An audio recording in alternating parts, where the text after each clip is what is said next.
just got your dates wrong. It doesn't mean you're not a jock. Oh, I know I'm a jock. This is so confusing. This episode is a mess. Okay. We're talking basket. Welcome back ball. to. I'm literally restarting the episode. Welcome back to Boys Bible Study.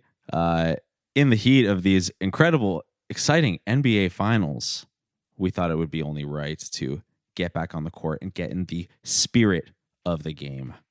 As always, I'm your host, Ash, here with my fellow hosts, Scott and Julian. And Juliet. Imagine like you're trying to podcast and then on the other side of the room there's all these people waving balloons at you. Easy, everybody. It's just an exhibition. Yeah. I'm now imagining like podcasters traveling and appearing on like other podcasts, and it's like, oh, they have the home court advantage, like their banter is going to be better, and there's all these like people in the audience who are like trying to get them to trip all over their own jokes and stuff like that. Yeah. The what's that really fucking popular one?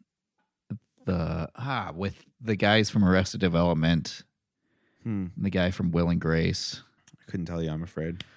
It's Sean Hayes is the guy, and it's Will Arnett and Jason Bateman, and the podcast is called Smart Less.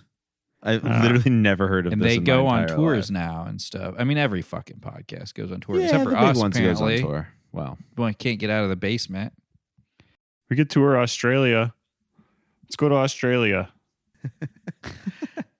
You're saying that Smart Less could go. They could play an exhibition game against, the Daily or something like that. Yeah, And, or what's like a British podcast or that Australian QI podcast. one that everyone likes about the fish. God, we're doing it again. Yeah, this is such a nightmare. Yeah, this is why we can't go tour the world yet.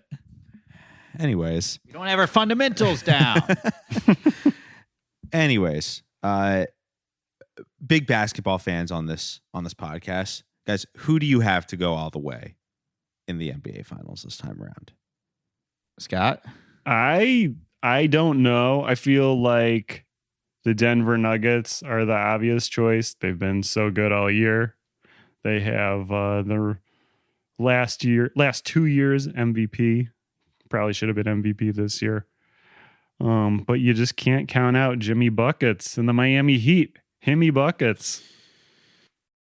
You just can't count them out. I will say, of course, caveat that we might have a little more information when this episode comes out, being that a couple other games will have been played. Yeah. So, maybe something obvious could come up in the meantime that tips the scales. But what do you think, Julian? Oh, who will win the big sports ball? Who will? I don't know. Will it be Dunky McDunkington or I don't know. Maybe some other guy who gets paid way too much to play a children's sport. Tell him. Okay, Dan. I don't know. I've watched like maybe 10 minutes of the final so far. Really? Yeah, usually around this time of the season I get extremely burnt out from watching a game every other night for 7 months and then like half of the playoffs. And when it's just two teams I don't really care about. But you love Jimmy. You love Himmy. I do, but I don't. I really hate the Heat. So it's like hard for me to even reconcile this. I don't know what to do because I like Timothy Butler and I like the Nuggets to win, I guess, just because it's a smaller market and it's they haven't won before. So, but the Heat are the first 8 seed to have made it to the finals since 1999's New York Knicks, Julian. Great wow, fact, you pulled Ash. that off the top of your See, head. I and you looked up didn't a lot know. of shit for this episode because I wanted to do my bit about the fucking thing. I learned facts about it. Yeah, see, this is why it's tough because it's like the 8 seed of a team I don't like versus a team I don't care about. There's a lot of history at stake here. I understand not liking the organization, but the Heat's coach, Eric Spoelstra, is a very good coach, and he started as the video guy. You got to appreciate the video guy. Dude, he's a That's amazing, actually. he's a cinephile. You know what, Guy? I Exactly. just realized you basically just described Christianity right there. You know, you can hate a lot about the organization, but you have to love the coach. And he started small. There you Humble go. carpenter for Yes. the Bethlehem Globetrotters. Boilermakers. Yeah. Well, I honestly, after watching this movie, I have a new favorite team. Yeah. Oh, Ooh. yeah. And, you know, they might not have been in the running this year, but we got to keep our eyes out for them because I got a good feeling about these Mormon Yankees. That's such a stupid name for a team. It's horrible.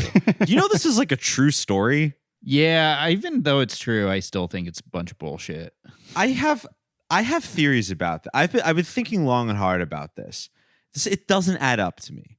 No. Okay, so, gentle listeners, the movie we're about to talk about today, we watched this week, Spirit of the Game, Yeah. based on a true story. You know, we'll get into a little more of the history, but in essence, it's about a team of Mormon missionaries who were stationed or, you know, doing a mission in Australia. They formed their own pickup team.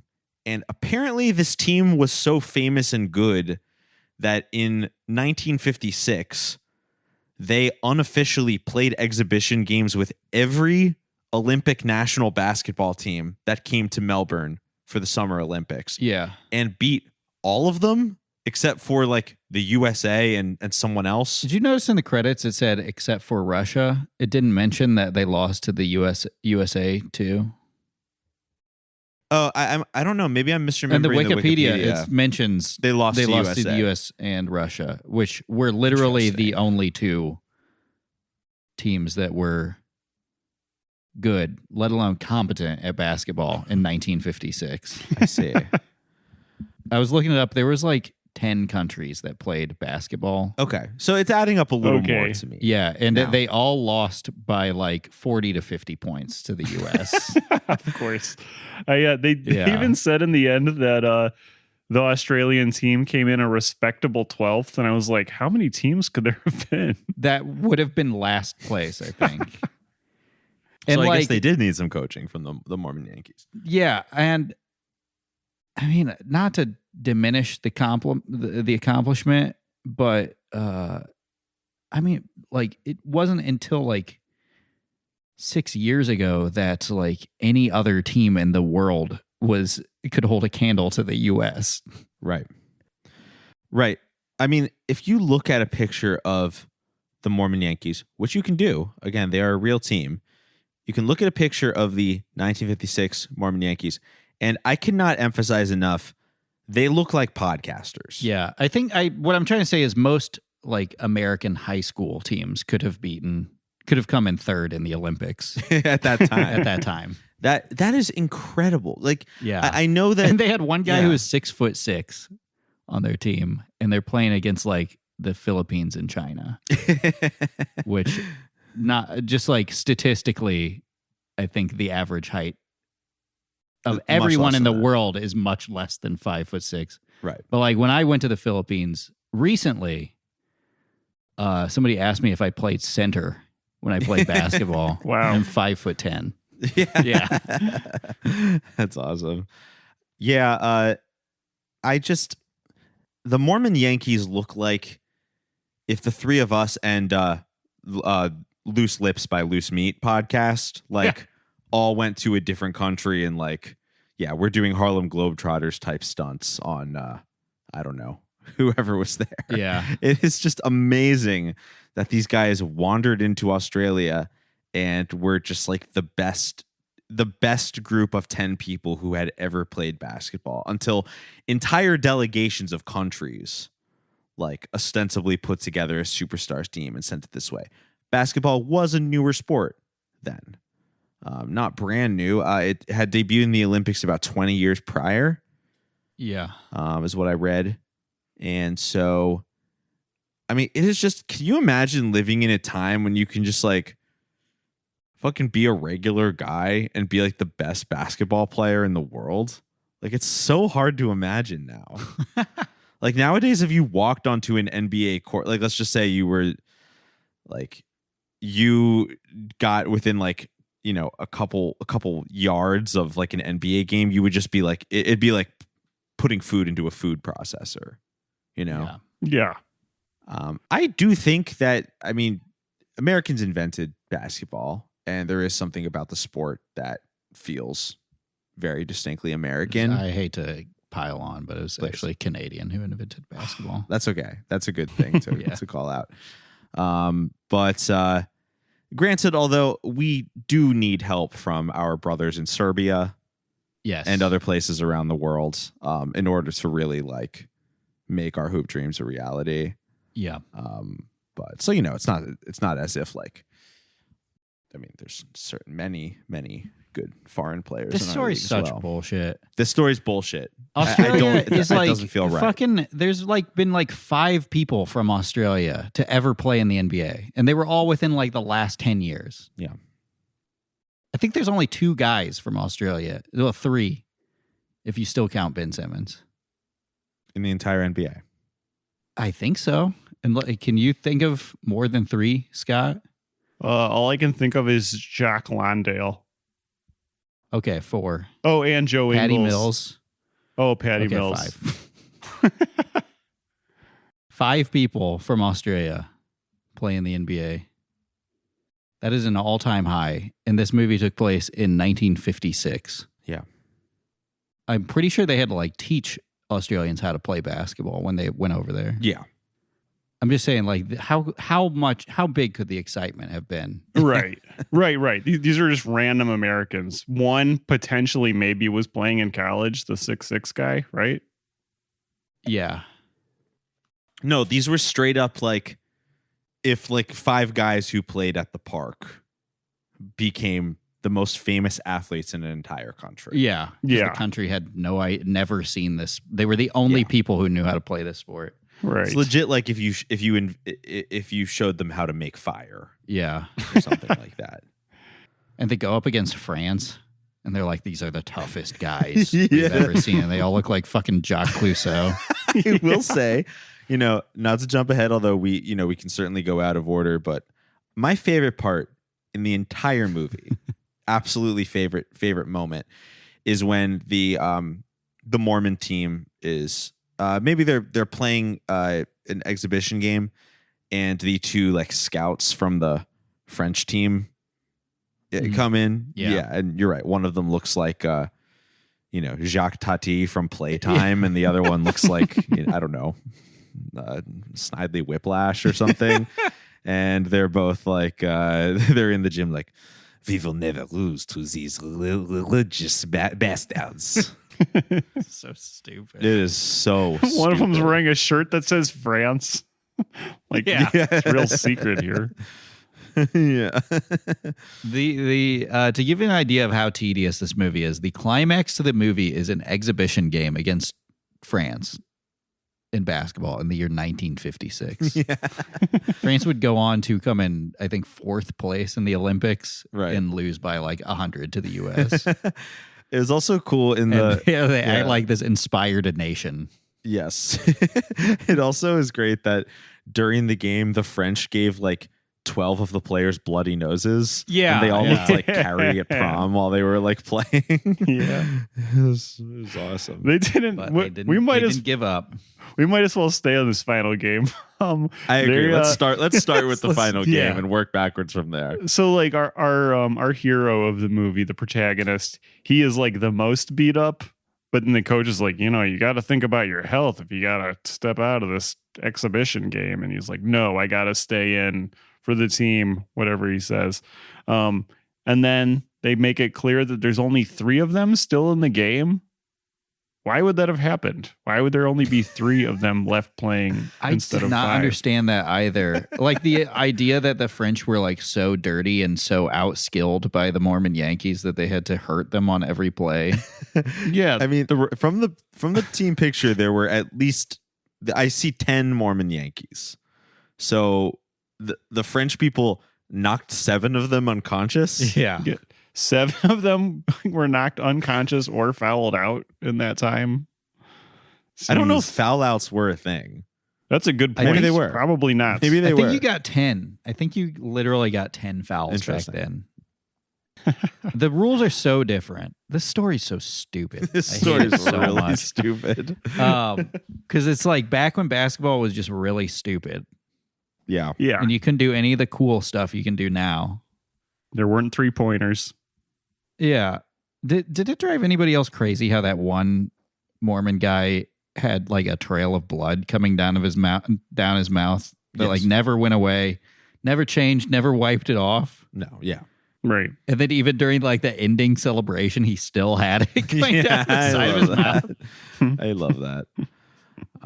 No, you're right. I think this is maybe the first movie we've watched that's based on a historical event where we're like, and mind you, we've watched stories about like people, blind people regaining their sight and things like that. I think this is the first one where we're like, there's no way in hell that this happened. And it actually happened. Yes. And it goes something was terribly wrong. I mean, granted, when you hear about all sorts of sports, like from, basically the 50s and earlier, they all sound like elaborate skits. Yeah. There's so many like, it's like if you watch like John Boy's documentaries, which I love about like early football games, there's like games where people win like 200 to -4 somehow. And you're like, how is that possible? So I love the ending implication also being that like this team was cheered because they were Mormon, not yes. because they were like good at basketball or anything. I didn't really understand what the point of this story was. I have to point out, if you look at the Wikipedia, which let's be honest, is just the definitive source of information. Yes. All of the citations on, I happen to notice that the article about the Mormon Yankees is very glowing. Mm-hmm. And also all of the citations are from Mormon sources. And I can't find a ton of scholarship about this story from non-Mormon sources, which kind of makes sense because I'm sure it's out there. I didn't look that hard, but it's, this is of interest to Mormons because it's cool to Mormons. Yeah. But to be fair, I don't really think this story is very interesting to other people. So it sort of makes sense that the most writing about this is that you could cite in a Wikipedia article is from Mormon sources. I'm not saying it didn't happen. Clearly there was a team, but it's like, come on. It's also worth note that it said that during their time there, they like managed to triple the membership to the Mormon Church in Australia, but they don't give any numbers, which makes me think it went from like 2 to 6 over the course of like 8 years. One of those. Yeah. Which 2 people could have just had 4 kids. Right. And the membership would have tripled. Maybe they converted like a mother kangaroo and there was 2 Joeys in her pouch, like anything could happen. This film is Spirit of the Game. It is about the Mormon Yankees based on a true story. The director is Darren Scott. From his IMDb, Dan Scott was born Darren Scott in Papua New Guinea and grew up in the Solomon Islands where his parents were missionaries before returning to Australia. Blah, blah, blah. He often works as an uncredited script doctor, his words. So, this man is the son of missionaries. and uncredited script doctors. That's what it says on his IMDb. Another fun, just Australian fact about this film, which just shows like, again, how sort of, Australia is literally like an island. It just feels like everything's going on. From clicking around, I happen to notice that multiple actors of this film and the director, Darren Scott, have all done stints as guest stars on a very long-running Australian soap opera called Neighbours, which has had like thousands of episodes. It's a soap opera, rather. I don't know if I said that. It just seems like, I guess if you're an actor in Australia and you can like speak and look relatively handsome, you can get a part on Neighbours because they've been making like daily episodes ever since like, I don't know, the 70s or something. Anyways, just a random fun fact I noticed clicking around. Man, we should IMDb. move to Australia and just be on Neighbours. I know. We should play basketball in Australia. Yeah, we should be professional basketball players in Australia. Australia, yeah. Did you notice that a lot of these people playing Americans in this movie had really weird accents? And it was because they were all Australians. They were all Australian. The biggest one for me was Mark Mitchell as President Bingham. Oh, he would say some really weird weird sounding words. That's funny. The lead in this film is Aaron Jakubenko. He plays Delyle. And he is, from what I can tell, the most accomplished actor in this. Of course, I didn't write down his shows. He was in some... he was on some show, some fantasy show that was on MTV. He was in that starred Austin Butler. Oh, wow. I don't really understand what the show was. I've never heard of it. It seems like MTV trying to do a Hunger Games type thing. But Austin Butler was the lead, and Aaron Jakubenko was in 20 episodes. And he was also on some Netflix show recently for 8 episodes. So, he gets work. He's the star of this movie. And Kevin Sorbo. Yes. Woo-hoo! He's so good in this movie. He's the rock that holds this movie together. What do we think about him doing an LDS movie? movie? That's a great question. I truly think he'll do anything. Yeah. This man will come to the opening of an offertory envelope. And he just is not good enough to be in secular movies. No. But he was in a secular movie. He was in the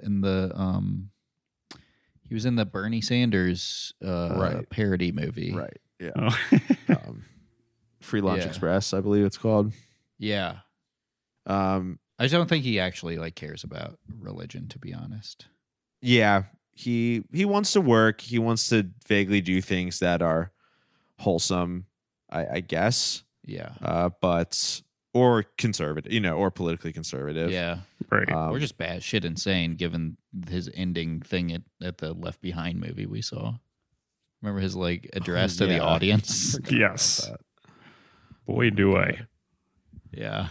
Speaking of the Sorbos, I happened to I was on Twitter, as I frequently am, and I noticed that West Hollywood, the city, was trending, and I don't know why, but I clicked on it, and the first tweet I saw at the top was Sam Sorbo, wife of Kevin, posting a video of a West Hollywood Pride parade and saying, "This is a family-friendly parade," in quotation, with a lot of question marks.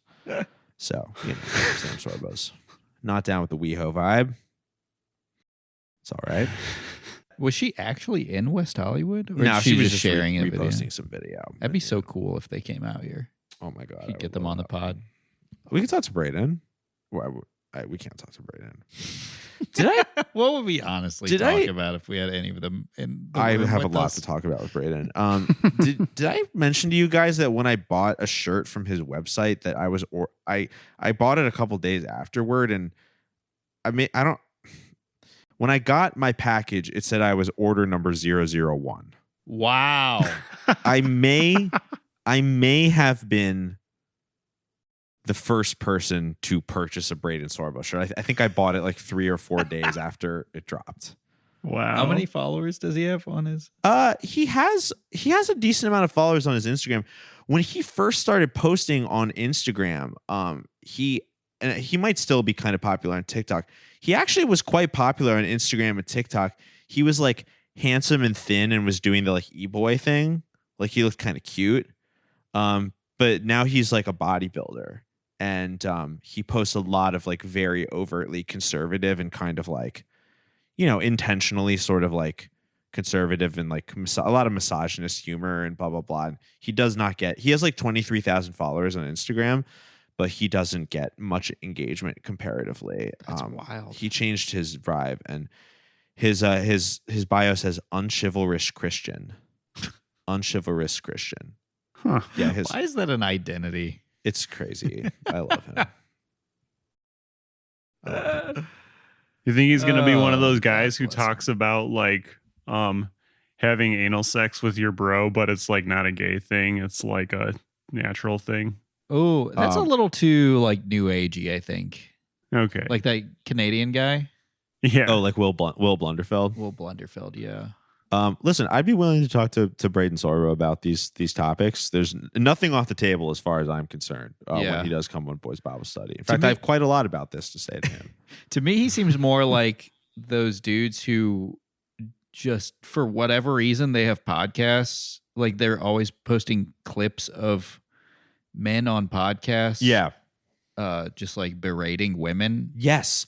That is such a genre nowadays. And it's like, where, what is this podcast? Where is it from? And it's just like a clip of a guy, like basically like yelling at a woman, telling her she's like worthless. Yeah. Well, you probably know this, but it's come out that recently that a lot of those are just straight up staged podcasts. Okay. Yeah. I thought I had heard that. Yeah. Like the video, they just make a video and then say it's like a. Well, they don't even necessarily have to say, they just post it and you just sort of, your brain just sort of assumes it's an excerpt from a podcast. Yeah. But like they literally just like get a couple people in front of like podcasting mics and just like stage a piece of content. So weird. There was this like really funny one of a female like OnlyFans porn star who made this like, it was just her like as if she was talking on a podcast and she was saying all this stuff about how like, you know, you need to make your man nut like 3 times a day if you're like a real woman, just like saying all this shit. Yeah. And then it went viral and people were saying it was ridiculous. And then it was like, no, she does not have a podcast. She literally just made this as like engagement bait and it worked. So good for her. Everybody acts like because someone says something on a podcast, it's true. It's kind of amazing. They really, the best medium. But only if there's like a video of the podcast. I know. I feel like I can be more haphazard with the truth here on this podcast than I am in like real life with friends. Absolutely. Yeah. That's what it's all about. We cannot do video podcasts. I will quit this podcast if we do. No, video. we're not. I don't like video podcasts. I don't watch them. I don't understand who like audio sits podcasts. there and why. Like, what is the point of having the visual? I think people put them in the corner on YouTube. It's like a corner watch. And you can theoretically just opt to listen to just the audio if you wanted. You know. Yeah, I guess it's like easier when you're on a computer to just play a YouTube video. People really like the video part. Well, I don't care for wrong. it. It doesn't. Listen, I'm right there with you. Yeah. We're not pivoting to video. I think the other reason is that they can grab clips of it to put on YouTube. Right. We should bring video podcasting to the nation of, I don't know, Australia, the Falkland Islands. Okay. Well, we'll be the best podcasters they've ever seen. Yeah. We'll train their Olympic podcasting team. Oh God, the podcast of Olympic. Wait, what am I trying to say? The Olympics of podcasting. The Olympics of podcasting. Now that I would like to see. Hottest take. Hottest take. XLR coiling. I guess would be like the physical. Mm-hmm. Yeah, like sort of a physical challenge. Well, Spirit of the Game is about Delyle Condie, who is a Mormon with I love the charmed 1950s lifestyle of this movie. Hoopin' Mormon. That was he's a hoopin' Mormon. He's one of those jumping Mormons. I will say one of my big things I wanted to mention here is just like the 1950s were so awesome. You had to like ask a girl's dad if you wanted to like go on a date with her. I love when, Kevin Sorbo, and again, this is obviously put in the movie just for like nostalgia porn for the old people who watch this. It's probably not even true, but I love when, there's like vague swing music playing in the background and Kevin Sorbo was like, I don't know how you kids can listen to this. It's just people talking. Yeah. A malted milk shop or whatever. Yeah. Kevin Sorbo calls his wife mother. Yes. In the movie. I cannot believe people like look at that era and they're like, I'm like nauseous when I see stuff like that. I know. You don't want to live like that nauseous. every day. You don't want to return. Oh, God. I wrote in my notes when he like walks home and he's like, oh, gee, I just watched the most delightful movie, The Lady and the Tramp. I could barely contain myself, mother. You look happy. Must have been a good movie. We saw Lady and the Tramp at the Grand, and I don't know what it was, but something about that movie made me realize that Emily's, well, her and I, we just, oh, dang it, I just proposed to her. Oh! say yes? Oh, how did you propose? Wait, you don't have a ring yet. Do you have a ring yet? Oh, was she excited? Oh, Delyle, this is so exciting. Mom, take a breath. Okay, I don't have a ring yet. But she said yes. Congratulations. Frank obviously gave you his blessing. Well, I haven't had the chance to ask him yet. Dad, I wanted to talk to all of you before I did anything, but it sort of popped out. That's just you being you. It's Like, fantastic. fuck it. Just kill me so I can be reincarnated at a better time. So you can post on the NBA subreddit. Watching Lady and the Tramp was the reason he asked his fiance to marry him. He was so His hot girlfriend and abused. bothered by Lady and the Fucking Tramp. dogs To be kissing. fair, was it like that Lady and the Tramp? That Yeah, came out in right. the 50s, right? I didn't even know. I it just came out in the 50s. assumed. You know what's crazy? And maybe this isn't. There might be like an old, like a real movie called I don't know. No, 1955. That was exactly when the animated film came out. See, I Boom. don't know when any like Disney movie came. I would have thought that came out in like the 80s. I know. No, some of them are old. It's so far outside of my realm of understanding of my knowledge. Yeah. Well, it's really hard to tell too because they have such a like specific brand for so long. Like I feel like it only got complicated in like the last 10 to 15 years or something. So like there's decades and decades where the color is like so similar and like the way the stories move and everything. It can get really easy to confuse between like the 40s and the 80s. I did Right. not know there was even a movie beyond the scene where they're eating spaghetti together. Like, what could possibly happen for an hour and 40 minutes in that I film? barely remember, but I did see that film when I was young. It's just two dogs, right? Yeah, One's it's about there's other talking animals. Really? I Mhm. think. Are any of them famous? Like the candlestick. Good evening. I mean, I couldn't tell I you. know there's like a chef. But I don't actually know if the dogs talk. It's been a long time. I guess one of us will have to rewatch it at some point. Anyway, I the point is he gets so hot and bothered by seeing these anthropomorphic dogs. He's a furry. Nearly basically. pornographic, mother. Yeah. Oh my God. Yeah. This could have been a furry story. That's where it should have gone. It really should have Ooh, been yeah. a furry story. Is there a word for furry awakening? Like when you, isn't there like a term I for that? kind of think there is, but I don't know it off the top of my head. But For awakening?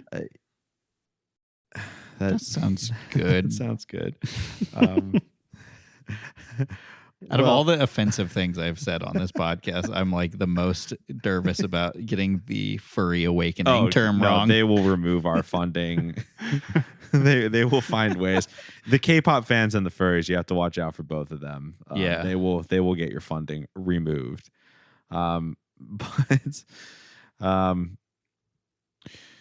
But yeah, I wrote in my notes, I should have to ask a guy if I'm allowed to fuck his son. That should be Yeah. how life is. Snaps like the beatniks used to do. Right. Yeah. So yeah, we're put in this like very, nostalgia porn, wholesome environment. Although this is literally an LDS movie and their aesthetics in some ways don't seem to have changed a lot from then. So they love like this era. Mormon son or thought daughter?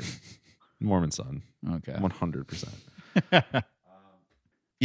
A fundamental moment happens in Delyle's life when his beautiful fiance, who he proposed to after a screening of Lady and the Tramp, one day comes back from a trip to California as a different woman. Yes, she saw Some Like It Hot and she called off her engagement. Yeah. And with that, she does not give a reason. She simply hands back his ring, and it's probably one of the defining moments that inspires Delyle to go on his mission. Mormons have to go on a mission, right? Or they usually do. It's like They very do, customary. yeah. Yeah. I don't know if it's a have to thing, but very strongly encouraged to if you're at all serious about it.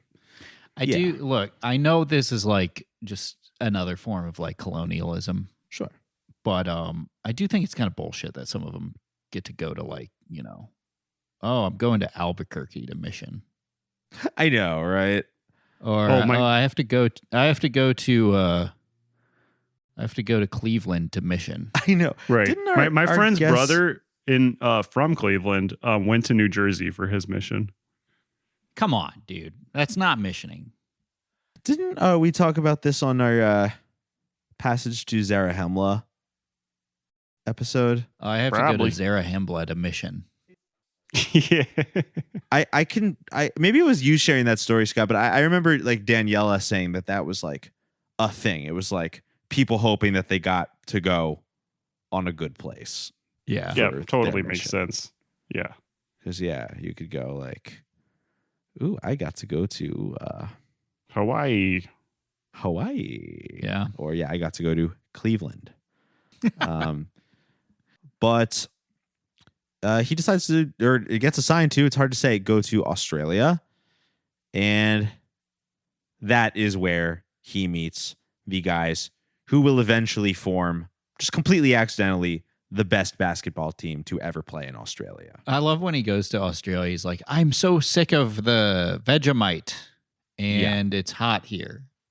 And they try to act like it's some wild upside down place. I mean, it is literally upside down. Well, but sure.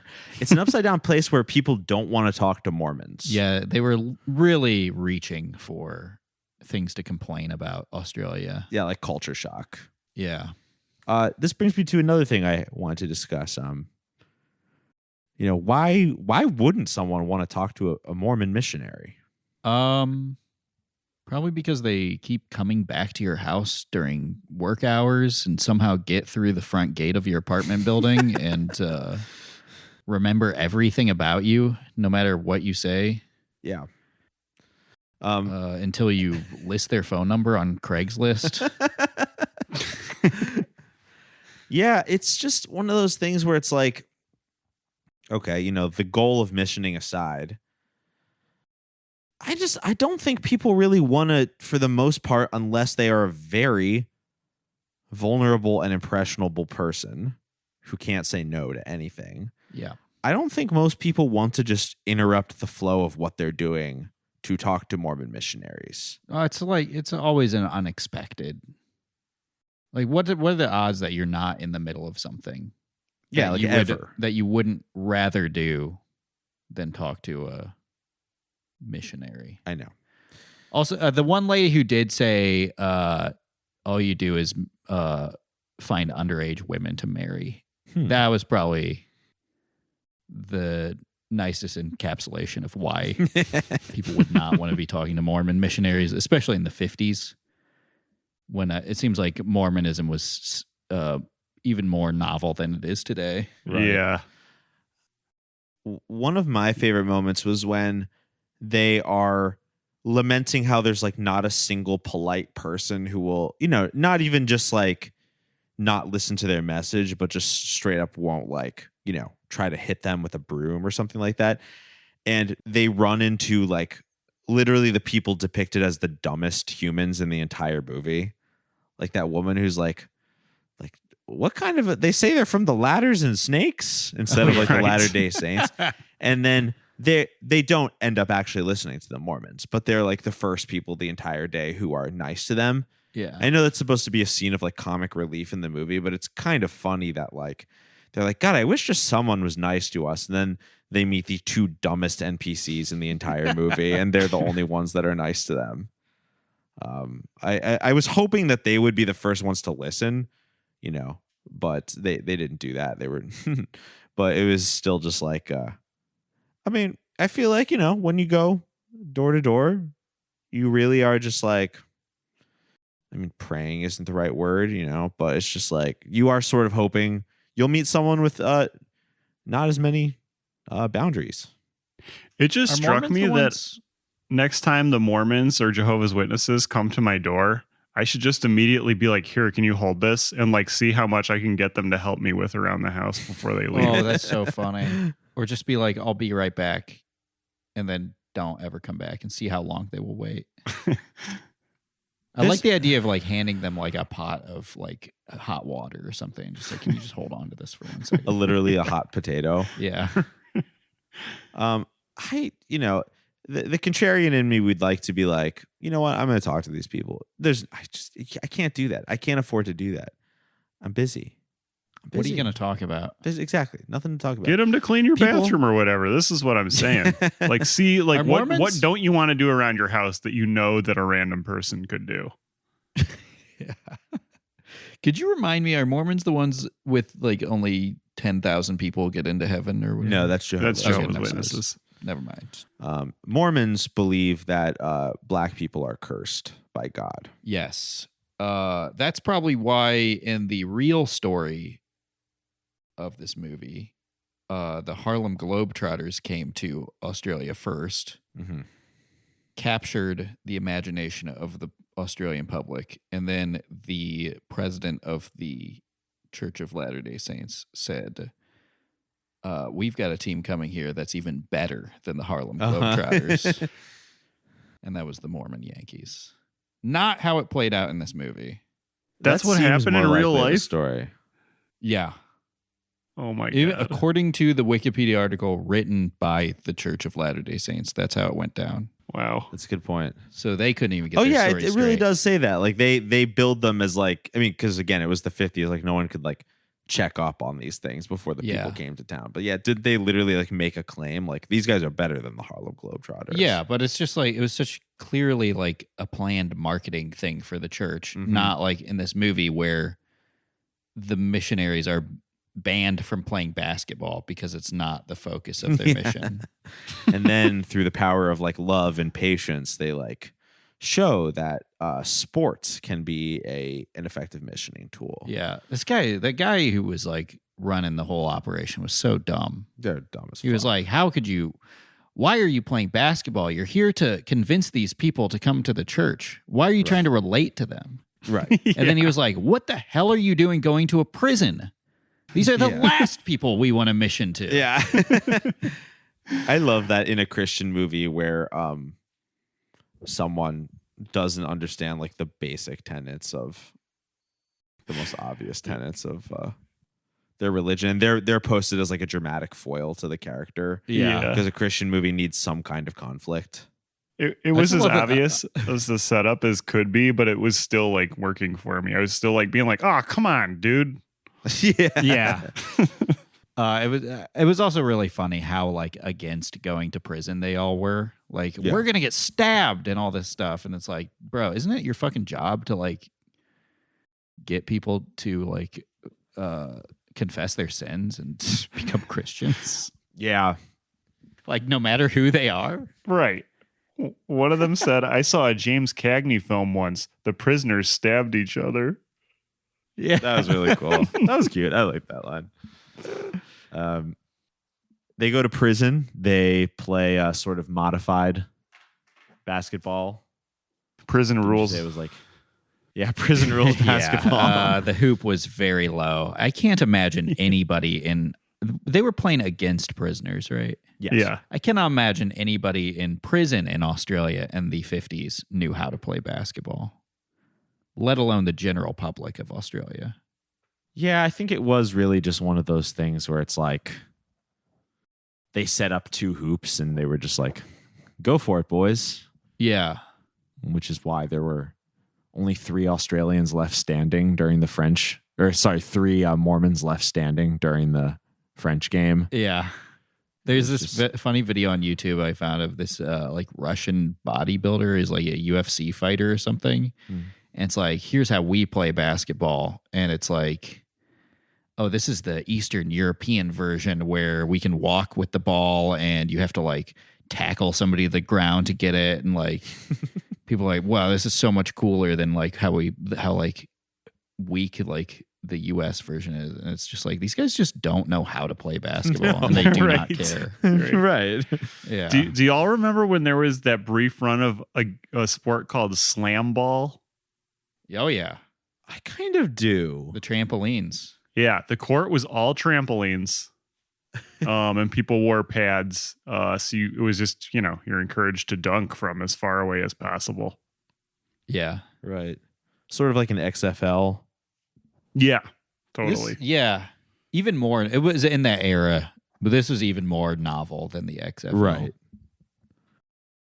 Because XFL is just basically like football. There's some modifications. Yeah. But yeah, slam ball is like basically a whole other sport entirely. Slam ball was like what you think basketball is when you're like 6 years old and have only played NBA Jam or seen Space Jam. It seemed like they were directly trying to recreate NBA Jam. Yeah. There's something kind of admirable in that, I will say. But slam ball. Take it to Australia. Mormon slam ball team. Well, Delyle and squad, they do eventually they prove their point. Apparently their exhibition game at the prison is very successful in getting like one prisoner to ask them if they would please come back, which is like really the metric of success of all Mormons. Yeah. Like if you can get like one person to be like, yeah, sure, come back another time. They're like, yes. Yeah, please come back. This was the only day where we got to do anything other than stab each other and break big rocks into smaller ones. Yeah. I made your toilet Vegemite. Toilet Vegemite. I think you could. What is Vegemite, y'all? It's like yeast and spices. Sounds and good. Something. Apparently, it's very healthy for you. I never tried it. Me neither. I really wanted some. I almost ordered some online watching this movie. Yeah, we should try some. Okay. For the bonus episode, we'll do a peep this out style review of Vegemite. Yeah. We have to do another We'll just Australian taste test Vegemite and talking Australian accents the whole time. Yeah. What else from this movie? It was a pretty boring movie. It was, but I thought it was pretty funny the way the basketball got introduced in the first place, because when Delyle shows up for his mission in the beginning, early on, the fellow elders who show up to take him to the mission instead take him straight to a basketball court to play basketball. That was cool. And he's like, don't I need to go straight to my mission? I'm here to do my mission. They're like, no, you got to play basketball. And then it cut from playing basketball to him getting in trouble for not going straight to the mission. Yeah, really funny. It was just like, so they had to immediately enforce. Yeah, they felt that they had to right away enforce the fact that oh, he meets everyone and he can play really well, and then dip it right into this conflict of the church leadership versus the young bucks in the church, but very forced and weird. Another random basketball related scene that I thought was funny was when he tells the Australian team that they need to stop smoking, and that one guy gets so pissed he runs off the court. Granted, I know that almost everyone did at the time, but or so it seems, at least in historical hindsight. But the way they framed that scene was really interesting. He's like, you guys have got to stop smoking. And one guy's like, and rage quits basketball. So what can we do to improve ourselves? Playing basketball is one thing. How you live your life is another. Now, all I'm saying to you guys, if you're smoking, if you're drinking, you're crucifying your bodies and wasting your life. You don't see us running up court gasping for air, do you? Hey, go back and join your team. I don't need sermons, and I don't need them to tell me how to live my life. That character who was what was the entire point of that character? There was just there's one mean guy on the team, and he's not very nice. But his kid he likes you because you play basketball. But he doesn't really come up again. We see him a couple times in the movie. Yeah, no, he gets mad a couple times, and it seems like maybe that could be set up for some sort of mutual understanding plot scenario, but it just never goes there. Or he's the enforcer who protects him from France or whatever. Yeah. From Rudy Gobert. From French thuggery. But no, that doesn't come up. Well, hey, Darren Scott, he's a script doctor. So he probably puts random random things into other people's scripts all the time. Yeah, doctor, heal thyself. Script doctor, heal thyself. My favorite part was when they met Bill Russell, and he was like, "Oh, this guy is the best jump shot I've ever seen." What he's known for. Ash, do you know who Bill Russell is? I don't. I'm literally. How'd you know I was typing the words Bill Russell into my phone right now? That Go would be on. like in a movie if that's like trying to think of like an equivalent. I mean, modern day, it would be like if this movie took place now, it would be like if they met Michael Jordan in like the 90s and they were like, like Michael Jordan when he was like about to play for the Bulls and he was like, "Hey, I know you. You were the best player I've ever seen." To like one of us in Boys Bible Study podcast. He was like, That's awesome. like, "Don't say my church thinks you're a demon. Don't say my church thinks you're a demon."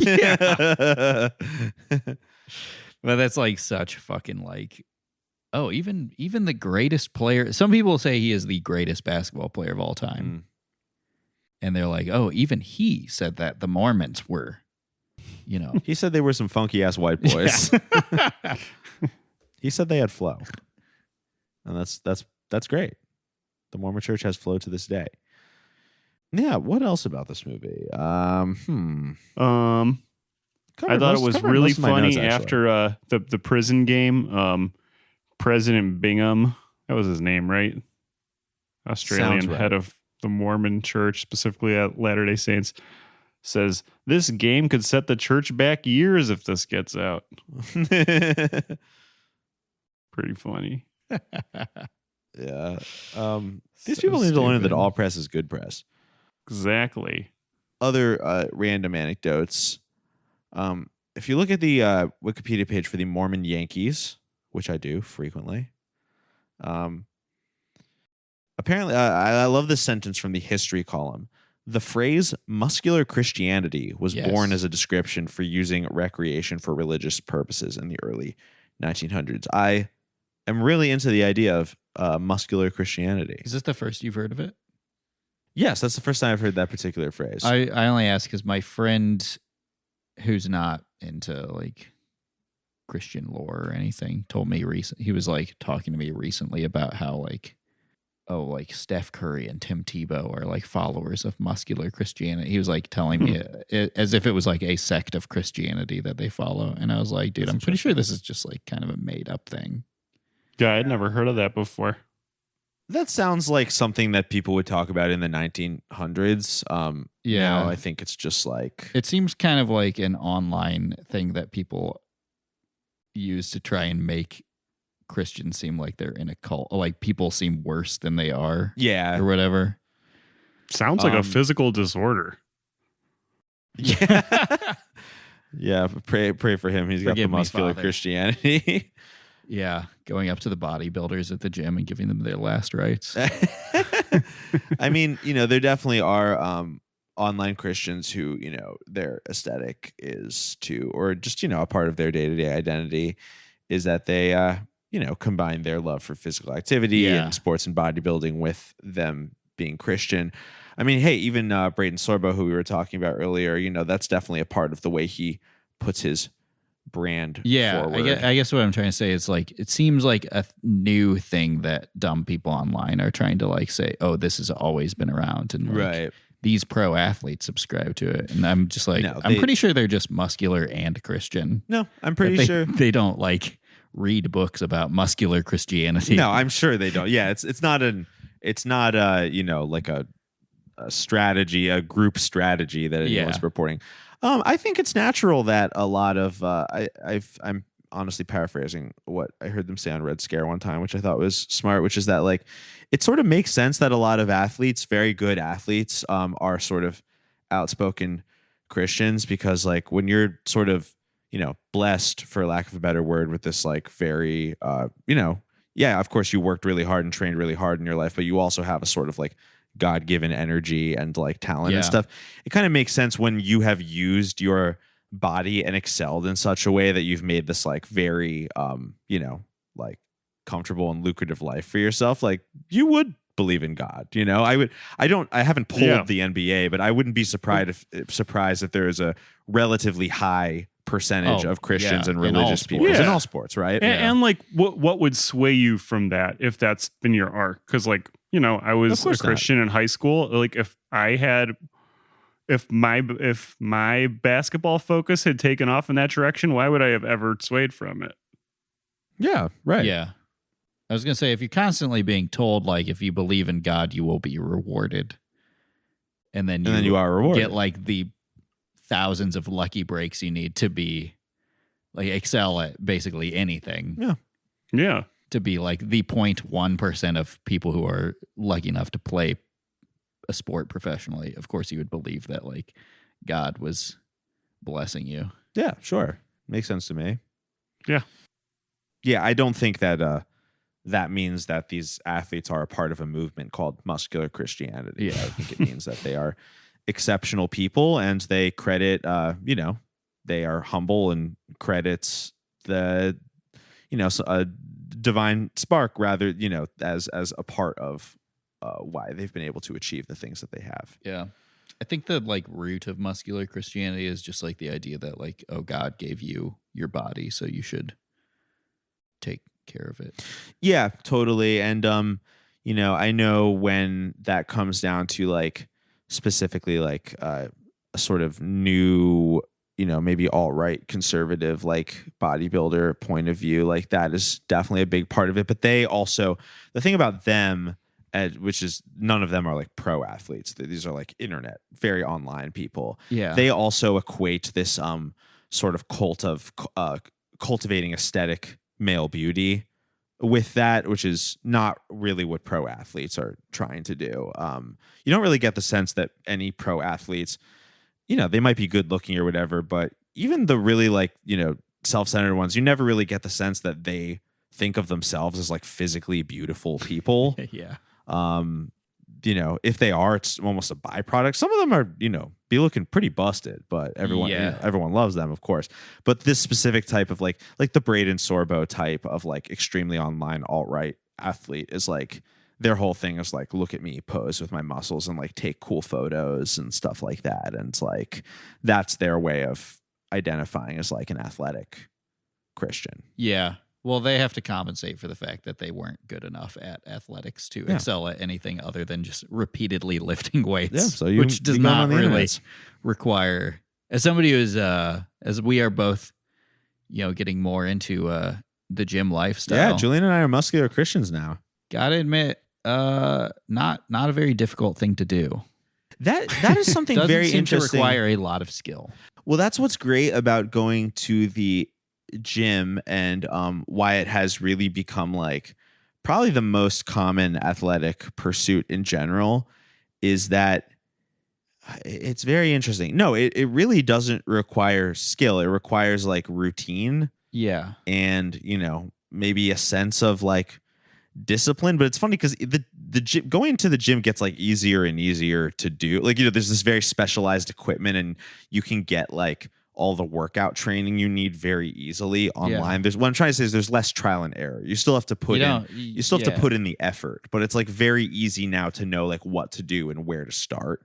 It's very easy to do to compensate for something else because you don't have to practice. That's a really good point. Like you don't have to like put in the hours like spider dribbling with both hands, right? And, like put in 100 jump shots before you excel in a game. Like, no, that's a very good point. You don't have to practice even your like arms. Think about it this way: before you go to the gym. Yeah. Do you know what one of the things Nikola Jokic does to be as great as he is?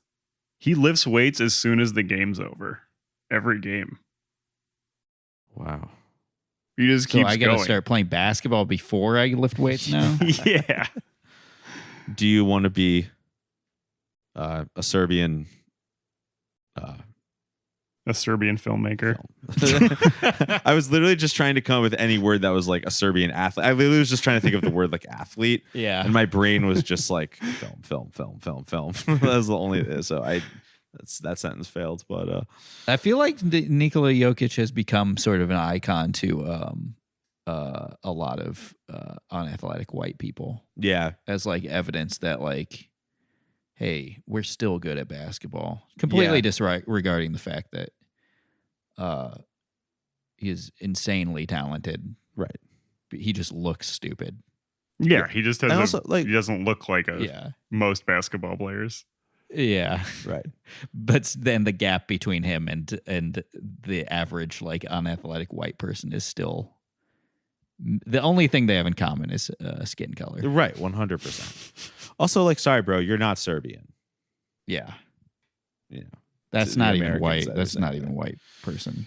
In Serbian is like, you might as well be from another planet. There's in certain parts of history. There's probably something to be. I need to learn more of the history of this, but like the Eastern Europe, like I'd be curious to know the path of like Eastern Europeans sort of becoming white, because I don't know for a fact, but I don't think that was the case for all of history. I mean, white also means a different thing like now than it used to. Anyway, I really don't know enough about this to weigh in, but you know, famously, that's why like everyone can be like Russophobic and stuff, because they're like, oh, we can, or like people do this with Italians too. Oh yeah, because it's like, oh, we can, you know, make fun of them because it's like safe to make racial humor about them because they've been like assimilated into global whiteness now. But that wasn't always the case. Yeah. But anyway, yeah. Jokic is a damn good basketball player. Yeah, now we're claiming him. Yep, exactly. It's like, where the fuck were you? Where were you in Before my Serbia, MVPs, dog? Yeah. Yeah. Like, remember, Scott, didn't you work that like Greek film festival? And they were like, Giannis isn't one of us. Yes. I don't remember that. I did. so I won't say insane. specifically what one, because everybody I worked with there was very nice. It was the one weird thing that came up, but I was like, ooh, but you guys should try to get Giannis Antetokounmpo as a guest of honor here. And they were like, why? And I was like, because he's Greek and he's like the best basketball player now. And they're like, he's not like really Greek though. And I was like, he was born in Greece. Interesting. And then like, you know, within the next couple moments is like, oh, you're being racist. Copy that. Yeah. Let's stop talking about this. Yep. Hey, we're all Americans Yeah. in my book. We are all Mormons. Nosotros somos Mormon Yankees. Anything else about spirit of the game or muscular Christianity or Mormon Yankeeism? Well, how about for casual racism? I liked in right before the final game started, one of the Mormon players said, "I'll show those wine sippers how to play ball missionary style." If they pull those roughhouse tactics on us again, I want you to be our enforcer. Within the spirit of the game, of course. Don't have to ask me twice. I'll show those wine sippers how we play ball, missionary style. So Oh, you're going to stupid. show the missionary style, aren't you? There's also the other thing where he said something about like the French were like doing bad sportsmen. Oh, they were like, the French are asking for the game to be like forfeited. And the announcer was like, we haven't seen anyone do this except for the Russians. Or whatever. There was like random ass like anti-Russian stuff. And this was like they had to do 2015 that. or whatever. They had to do that. Russians, it's very interesting. Russia has really just stayed a consistent like cultural enemy for us for so long that it's funny in this movie that they couldn't resist just using every mention of the Russian team without sort of like briefly turning it into like an America versus Russia conflict. Well, that's because the Russians beat the Mormon Right, Yankees, they which did. I'm surprised they even included in the credits, in like the post-credits text. Yeah, something kind of honest about that, I suppose. Yeah. Left out the Americans beating them, though. Yeah. It was just so stupid that like the French were the bad guys in this for no reason. Makes no And they were like, sense. we must beat the Mormon Yankees. I don't know what accent that was, but we must beat the Mormon Yankees in this exhibition game. Yeah. It was so deranged. They were really, they did the Christian movie thing where like there's not really a ton of conflict. Like there's a bunch of micro conflicts around the way, but there was not really an overarching conflict to this movie. Yeah. Which, again, I know it's supposed to be about real thing, but a movie should generally present you with a sort of like a movie like this, a very like standard sort of feel good, evenly paced, like conventional movie should sort of present you with this like overarching sense of conflict resolution. Whereas this movie was just like the conflict was like, one old guy says they shouldn't play basketball, and then a half hour later says it's actually fine. The second conflict is like the French people are mean. The third conflict is like one guy runs away because the Mormon said he shouldn't smoke cigarettes. Yeah, there was no conflict. They had to. He was so excited to make this movie about how good the Mormons were at basketball because he probably loves basketball and is Mormon. And then was like, oh, wait, there's no conflict here. Maybe not everybody will be as into this story as I am. Yeah. Right. And that's basically what happened in the movie Shooting Stars that I watched 2 days ago, too, which is the new movie about LeBron James in high school. Wow. Yeah. Famously, like the greatest run of high school sports. Like, yes. Weren't they undefeated for like they lost like one game over like 3 years? They were incredible. That was the thing, because I actually, as somebody who loves basketball and also grew up in Northeast Ohio, the first time I saw LeBron play in person was his freshman year in the state championship game that they won. And he was the best. Like, even then I was like, oh, that's the best player on the floor. He's a freshman. Crazy. Wow. And after that, it's not like, even in the movie, it's like they don't make a big thing about them going to states every year.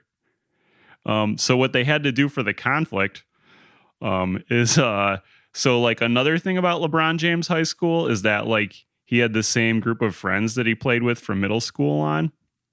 Yeah. And they were like still friends to this day. Doesn't sound like much one of of conflict.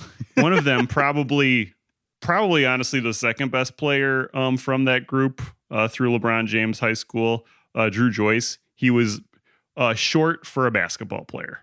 That is the conflict. Still really fucking good. He was the all-time assist leader at the college he went to after that, and then he had a successful long career in Europe playing professionally. So what they do is they drum up the fact that he's short and mad about it. But he's also one of the kids from Stranger Things. So it's like it basically became a movie about him because the no name they cast for LeBron is just like not that charismatic or a very good actor. Wow. It was just funny knowing what the about actual a short story guy who was. played basketball. Yeah. Dude. And still won everything. But I'll never be tall. Right. Like you, LeBron. Right. God, not that there's anything in my life warranting this happening, but I hope no one ever makes a movie about me. That would be so mortifying. Them having to invent random shit about you. And like, what if you were that guy and watched that movie? I know he's like probably successful and rich and shit, but like, what'd you say his name was? Drew Joyce? Yeah. What if you were Drew Joyce and like watched that movie and you're like, what the fuck? Yeah. Why am I mad about being short? Yeah. I'm like 5. How tall is he? Like 5'10"? Yeah, something like that. Like, right, like for 5'9" or something. I don't know. Yeah, right. Like a perfectly like a male height, just not like 6'6". Right. Yeah, they were really reaching. They're really reaching with movies these days. I know. They'd be making movies about anything, and spending fucking $500 million on advertising, and then being like, "Oh, why is our streaming service failing?" I thought of something that I know why the Mormon Yankees, why they won in Australia. Because they were all virgins. Yeah. Oh. It just occurred to me. Semen retention, mate. Right. It just occurred to me that we should be making sure that our professional basketball players remain virgins throughout their career. In Australia, semen actually comes out your nose because it's upside down. Jesus fucking Christ. Interesting fact. Like AC Green, he was a virgin his entire NBA career, and he played until he was like 38. Yeah. In Australia, reverse cowgirl is just normal. Oh. You want to do it normal with me? Is that an Australian accent? Oh, God. I forgot what I was doing. Oh God. Oh God! Oh, Here come God. the troll. Here come the dingoes. The fail army. Have you heard? Have you ever heard an Australian person meditate? No. They go, arm.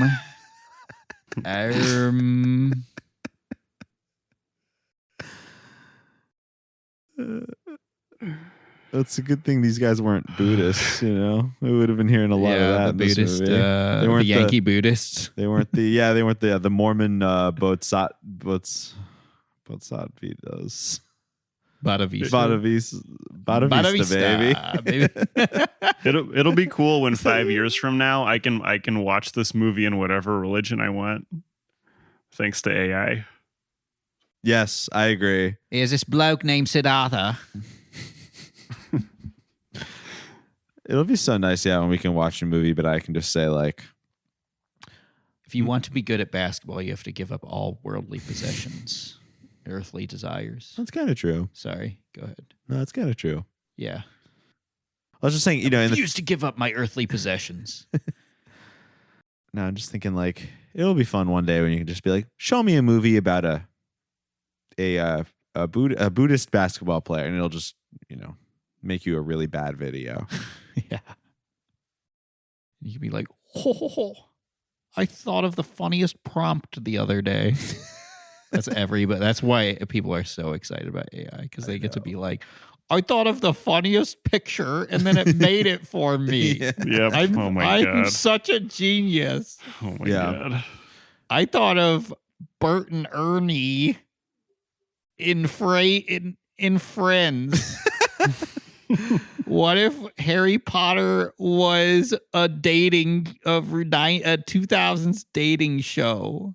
I did actually see a tweet. I don't even know if it was like, it might have just been a random person's tweet, but it was pretty interesting. It was that, like, a lot of the reason that a certain subset of tech person is so inspired by AI and so excited about it is because it's genuinely like the first time they felt a creative spark.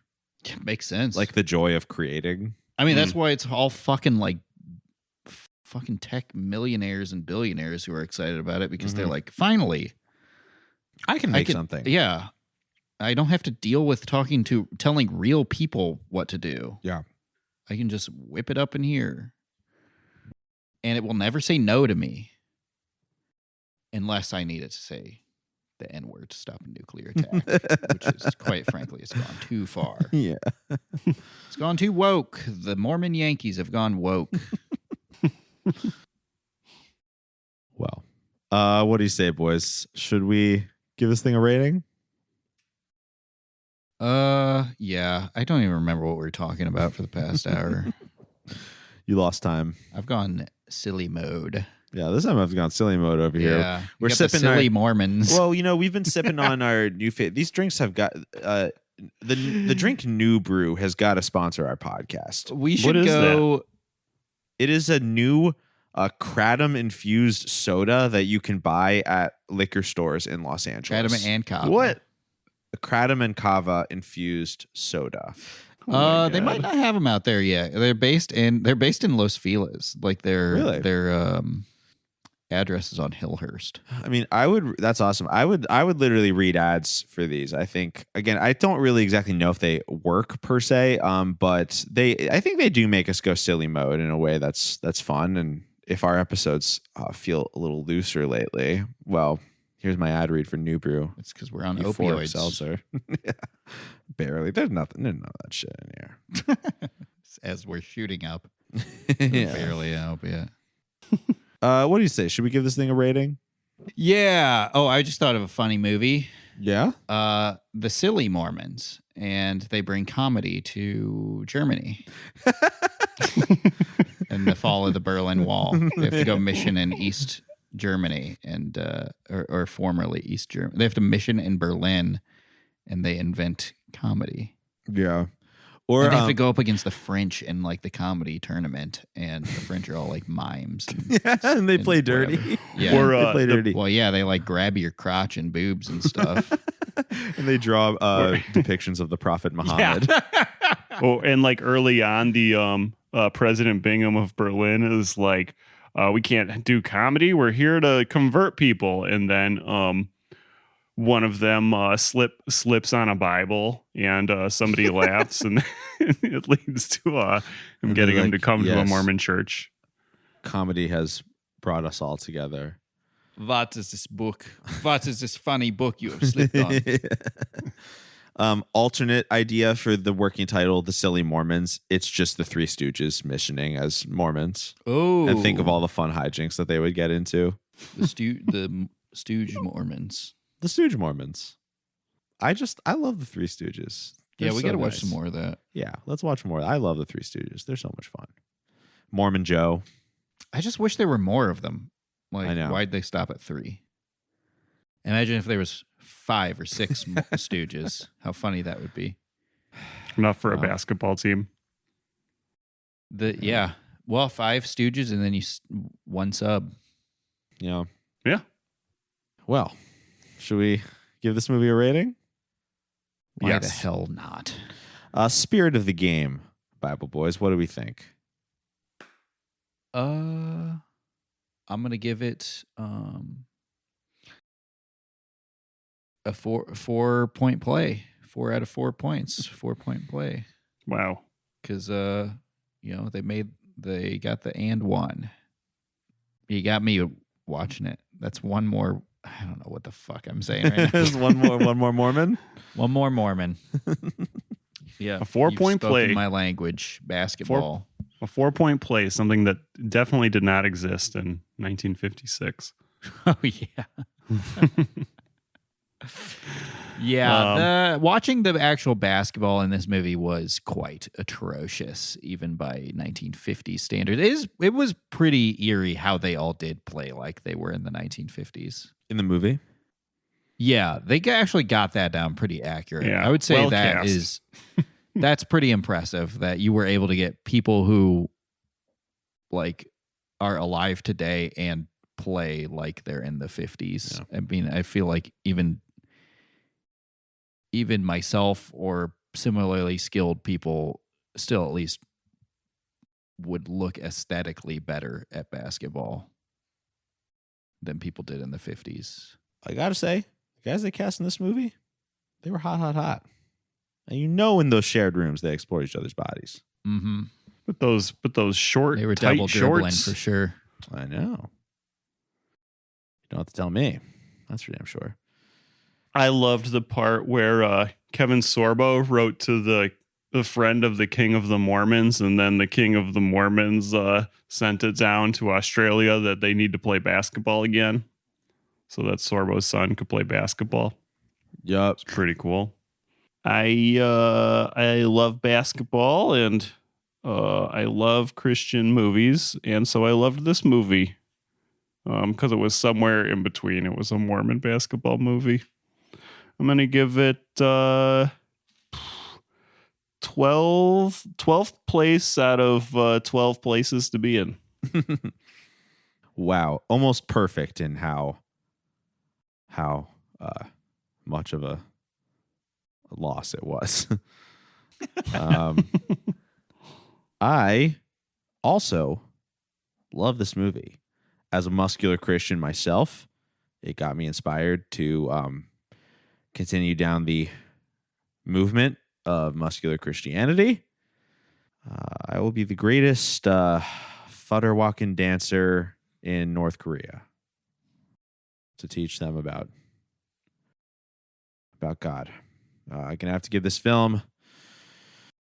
Gonna have to give this one Game 7 out of Game 7 because it was a nail biter all the way till the very end, but we all won. We are all Mormon Yankees. Je suis Mormon Yankees. Nosotros somos Mormon Yankees. Je suis Mormon Yankees. Thank you, everyone, for listening to this episode. If it's your first time here, why don't you come down to our mission, boysbiblestudy.com, where you can subscribe to all of our free episodes that we put out every other week. And if you really like what we do and want to support, patreon.com/boysbiblestudy. We have years worth of bonus episodes that we also put out every other week that you can subscribe to. Special thanks to our our favorite patrons at the $20 tier. Thank you very much, Nicole, Marissa, Jeff, Kara, and Rhett. We really appreciate your kind support. Also, our outro music is Oh My God by Mary. So from all of us here at Boys Bible Study, myself, Ash, my co-hosts, Scott, Julian, and Delyle, we would like to say, peace be with you. And also with you, mate. Forgive me, Father, for I have sinned. I feel your love in me, it's coming from within. Oh my God, my devotion is so unwavering. Divine emotions when you enter me. Every day